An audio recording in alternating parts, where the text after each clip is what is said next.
մեզ հիշեցնում է հեռավոր 30-ական թվականները, երբ որ տեղի էր ունենում Հայաստանյան Առաքելական եկեղեցու հանդեպ բոլշևիկյան տերորը արևելյան Հայաստանում։ Ես իմ ուսանողներին տարբեր առիթներով, երբ որ խոսել ենք այս թեմաներով, ասել եմ, որ հայոց եկեղեցին երկու ծանր հարված է ստացել։ Մեկը հայոց ցեղասպանության ժամանակ Արևմտյան Հայաստանում, երբ որ վանքեր քանդվեցին, ավերվեցին եւ հոգեվորականներ սպանվեցին, եւ երկրորդը 30-ական թվականներին հատկապես կոլեկտիվացման շրջանում բոլշևիկյան տերորի ժամանակ, երբ որ եկեղեցիներ փակվեցին, պահեստների վերածվեցին, հոգեվորականներ գնդակահարվեցին եւ ազատազրկվեցին։ Եվ սա երրորդ ալիքն է։ Սա երրորդ դեպքն է, որ տեղի է ունենում Հայաստանյան Առաքելական Սուրբ եկեղեցու դեմ, մեր հոգեվոր հայրերի դեմ իրականացվում է տերոր։ Հիմա երկու սրբազանների ձերբակալեցին, կալանավորեցին, ազատազրկված վիճակում պահում են, հիմա անցել են Արագածոտնի թեմին, հաջորդ անգամ կանցնեն Շիրակի թեմին, հետո կանցնեն Գուգարքի թեմին, հետո մնացած բոլոր այդպես հերթով բոլոր հատկապես այն թեմերով, որտեղ թեմակալ առաջնորդները ցուցաբերում են քաղաքացիական կեցվածք, պարզապես մարդիկ քաղաքացիական կեցվածք են, բացի իրենց հիմնական առաքելությունից,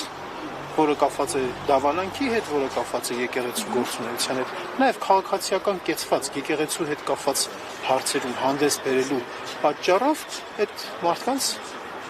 հալածում են։ Պարոն Սողոմոնյան, ուղիղ 3 օր առաջ Ադրբեջանի հոգևոր առաջնորդը կրկին մեղադրեց Առաքելական եկեղեցում, որ խանգարում է խաղաղության գործընթացին եւ 3 օր անց տեղի է ունենում այս գործընթացը։ Սա փոխկապակցված է, չէ, փոխկապակցված է, միանշանակ փոխկապակցված է, ես ասեմ ինչու։ Այս ամեն ինչ որ հիմա տեղի ունենում, այստեղ կատարվում է եւ այստեղ եւ Սամվել Կարապետյանի հետ հակակոռուպցիոն կոչված դատարանում եւ կալանավայրերում, որտեղ որ մեր սրբազաններն են, եւ այս ամեն ինչը մի քանի բանի հետ է կապված, մի քանի իրար հետ փոխկապակցված գործընթացների հետ են կապված։ Առաջինը Նիկոլ Փաշինյանի իշխանություն պահելու գործընթացն է։ Նա հիմա ամեն գնով մտնում է քաղաքական կոնֆլիկտի մեջ։ Նրան անհրաժեշտ է քաղաքական կոնֆլիկտ, հատկապես ընտրություններից առաջ այդ կոնֆլիկտային process-ի մեջ ինքը միշտ լինում է մեդիա կենտրոնում, ուշադրության կենտրոնում եւ բացի այդ էլ ընտրություններին ընդառաջ ինքը ահաբեկում է, ինքը վախացնում է, ցույց է տալիս, որ ինքը միակ մարդն է, որ քաղաքականությամբ է զբաղվում, ամենաուժեղ տղան է եւ մանավանդ այն ֆոնին, որ հատկապես արտախորհրդարանական դաշտում խմբավորման, միավորման, առհասարակ հասարակական հանրային քաղաքական միավորման գործընթացները հապաղում են, այս պարագայում ավելի շատ ճնշելով, ավելի շատ ահաբեկելով մարդկանց մեծ զանգվածներին հեռու է պահում ընտրական վարքագծից, հեռու է պահում ընտրական գործընթացից։ Իր նպատակը սա է, որ քիչ մարդիկ մասնակցեն ահաբեկման, ճնշման պատճառներով եւ ինքը կարողանա ավելի լավ պայմաններ ապահովի վերընտրման համար։ Ինչ կապ ունի սա Փաշազադեի հետ ձեր ասած, ինչ կապ ունի Ալիևի հետ, ինչ կապ ունի Էրդողանի հետ։ Կապը հետեւյալն է, որ նրանք եւս հայատերեն այս գործընթացի մեջ նրանք ամենաանմիջական շահագրգիռ կողմերն են, որպեսզի Փաշինյանը վերընտրվի, որովհետև Փաշինյանը այն մարդն է, որը որ կոտրում է Հայաստանի բոլոր դիմադրողական ռեսուրսները,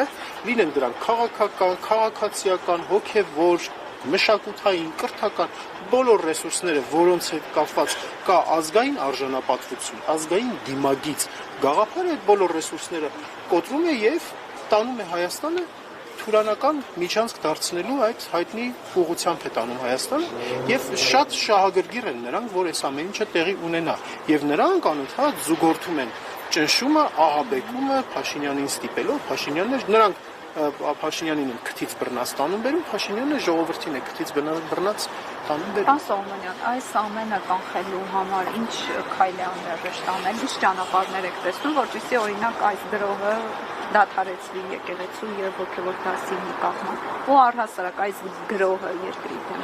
Եթե կոնկրետ այսօրվա գրոհի մասին է խոսքը, ցավոք սրտի այս պահին որևէ լուրջ քաղաքական եւ քաղաքացիական գործընթացի նախադրյալներ չեն երևում, բայց սա շարունակական է լինելու։ Հայտնի է, որ սա շարունակական է լինելու։ Ինչպես ասացի, հաջորդ թիրախը լինելու է օրինակ ասենք Շիրակը, հետո Գյումրի, Գուգարքն է լինելու եւ այսպես գնալու է։ Որպեսզի կարողանանք ինչ-որ միջնաժամկետ հեռանկարում դադարեցնել, վաղը չենք կարող դադարեցնել, մյուս օրը չենք կարող կամ մի շաբաթ հետո, մի ամիս հետո չենք կարող դադարեցնել։ Բայց Մենք այս մասին հայտարարություն արել ենք, հայակվեն հայտարարություն արել է, որ արտախորհրդարանական քաղաքական ուժերի համախմբում դաշինք է անհրաժեշտ ընտրություններին ընդառաջ անելու ամեն ինչ, որպեսզի լինի բարձր մասնակցություն եւ ձայների փոշիացում թույլ չտա։ Ակնհայտ է, որ Նիկոլ Փաշինյանը չունի այն ռեսուրսը, որ կարողանա բարձր մասնակցության պարագայում 50% եւ ավելի ապահովի, անգամ իր գրպանային ուժերի հետ միասին։ Ինքը այդ ռեսուրսը չունի։ Եվ հիմա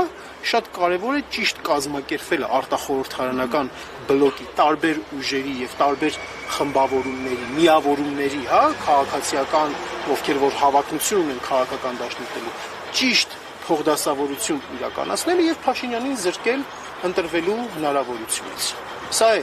միջնաժամկետ է, այս է մեր պատկերացրածով լուծումը սա է։ Այսօր կոնկրետ գրոհը խափանելու, այսպիսի գործողությունների դեմ կանգնելու ռեսուրս եւ դրա նախադրյալները ցավոք սրտի կարճաժամկետ հեռանկարում չեմ տեսնում, բայց ամիսների հեռանկարի մեջ տեսանելի է։ Շնորհակալություն։ Ձեզ նույնպես։